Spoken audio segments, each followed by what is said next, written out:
Coach, thank you very much for joining us. And the whole nation was watching. I was watching on a plane, and I could barely breathe. I cannot imagine what it was like to coach that fourth quarter. But you have done this a few times. But tell us about it. Good afternoon. Good afternoon, Paul. Listen, life on the road in the SEC, it's tough, right? Credit to South Carolina, their fan base. The stadium was electric. It was college game day. It was everything that you would expect in the SEC and more. And we then spotted them 17 points.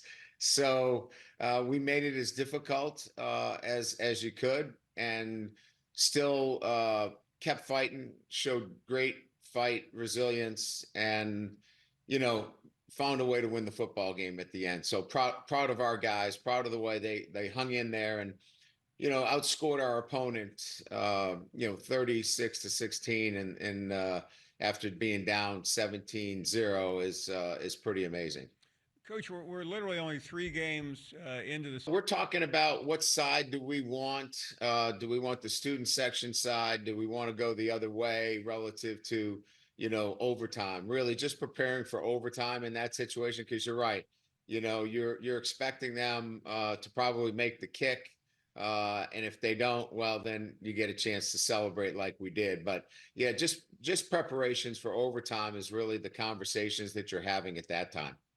Coach, we're only 3 games into the season. You've already had 2 games that literally came down to just about the last play. I know cliches abound here for situations like this, but as you get ready now and are getting ready for your next game at home against UCLA, what is the takeaway from escaping something like this where so many mistakes were really made? I mean, everybody made mistakes. You survived them, though, and you won the game. Well, that you can't live like this. I mean, you don't get many chances to come back from a 17-0 deficit on the road against a really good football team. Everybody can have their opinions about South Carolina. I was there. I watched them play. I saw their talent on defense in particular. It's real. They're physical. They're veteran players. So you can't live like this. So number one, we've got to make sure we've got the right personnel on the field. Number two, we've got to make sure that we've got the right schemes in place. And number three, we've got to continue to prepare so we can eliminate the mistakes that have cost us. Obviously it put us in these kinds of positions, right? We had a chance to win the USC game with 8 minutes to go in the game, and we weren't able to close out because of mistakes. And this one, we started poorly. So we can't live like this. We've got to clean these things up moving forward against UCLA. Afterwards, naturally, great celebration and also great emotion, which I think we're about to see here. Guys, keep playing. Anyone else I love? Freshman running backs. Okay.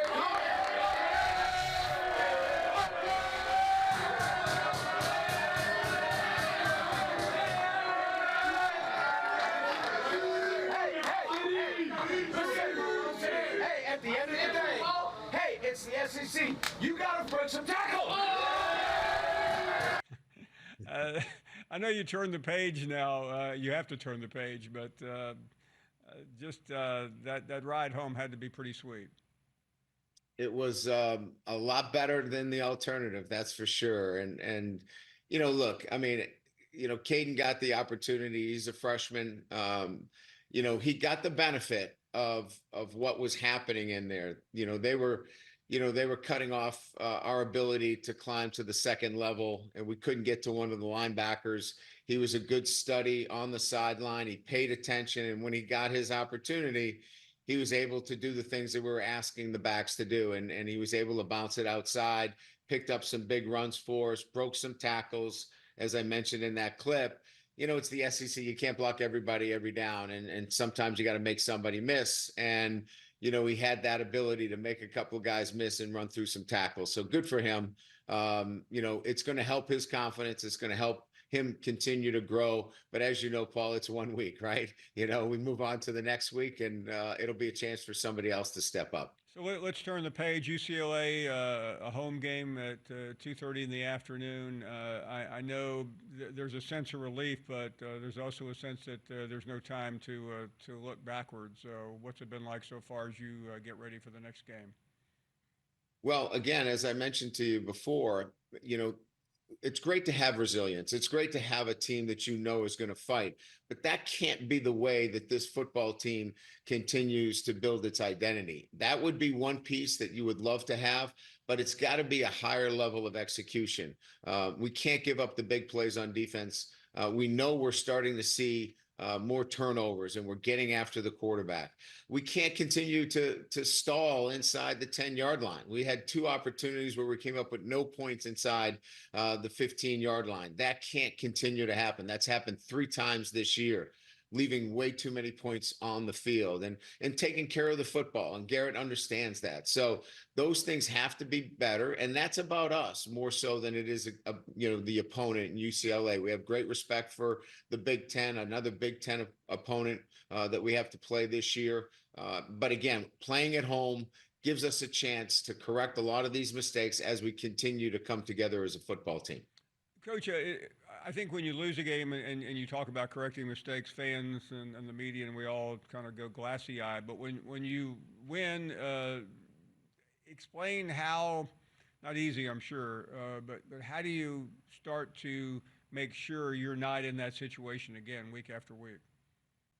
Well, I think like most coaches, Paul, I mean, I think we're all harder on our team and ourselves after a win than a loss. Like I think, you got to be careful after a loss, right? You got to make sure that, you're keeping the confidence of your group. You're making sure that, you don't take away, their feeling that they can be successful. But in this instance, you can really, drill down on some of the things. Pre-snap penalties have to be eliminated. We can really, have our players understand how they need to be accountable in practice if there's a pre-snap penalty. So I think it can be harder on your group after a win, even though it was a close win. We can be harder on those guys in terms of their preparation.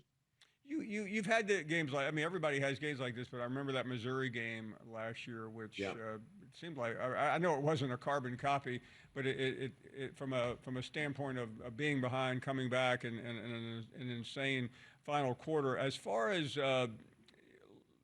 learning from it, exploring it, doing better, you mentioned Garrett. I'm really curious because so many people have been so high on him. Just how would you evaluate your quarterback's matriculation so far and where he is with the 4th game of the season ahead?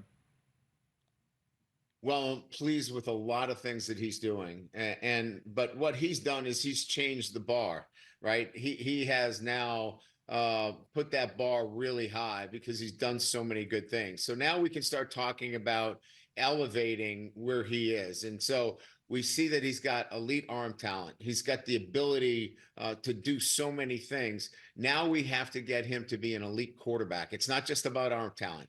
It's not about I can fit it in anywhere and throw it anywhere at any time. We've got to be able to do everything in terms of getting us in the right play, making the right decisions, sometimes taking a sack. Zero's okay.